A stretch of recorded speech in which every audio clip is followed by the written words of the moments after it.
ஒரு சிறிய கிராமத்தில் பெரியசாமி என்ற வயோதிப விவசாயி வாழ்ந்து வந்தார். அவருக்கு 3 மகன்கள் இருந்தார்கள். ஆனால் அவர்கள் மிகவும் சோம்பேறிகளாக இருந்தனர். அவர்களுக்கு உழைத்து சம்பாதிப்பது எப்படி என்று தெரியாது என்பதால் அவருடைய இறப்பிற்குப் பிறகு அவர்கள் எவ்வாறு வாழ்வார்கள் என்பதை பற்றி கவலைப்பட்டுக் கொண்டே இருந்தார். ஒரு நாள் அவர் மகன்களை அழைத்து, நம் வயலில் ஒரு மாபெரும் செல்வம் புதையுண்டுள்ளது.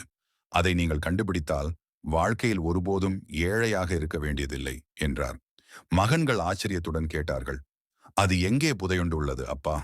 பெரியசாமி சிறிய புன்னகையுடன், நான் சரியாக நினைவில் கொண்டு வர முடியவில்லை.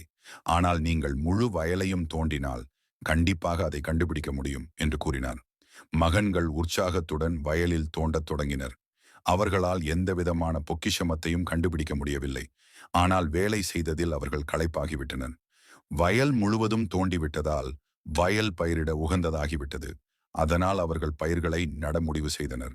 சில மாதங்கள் கழித்து அவர்கள் வயலில் ஏற்கனவே இல்லாத அளவுக்கு சிறந்த விளைச்சல் கிடைத்தது. அப்போதுதான் அவர்கள் தந்தையின் ஞானத்தை உணர்ந்தனர். உழைப்பே உண்மையான செல்வம். கருத்து, உழைப்பு மற்றும் பொறுமைதான் வாழ்க்கையின் உண்மையான செல்வம். இது போன்ற தத்துவ கதைகளை தொடர்ந்து கேட்க நமது சேனலை சப்ஸ்கிரைப் செய்யுங்கள். இந்த கதையை மறக்காமல் உங்கள் நண்பர்களுடன் ஷேர் செய்யுங்கள். நன்றி.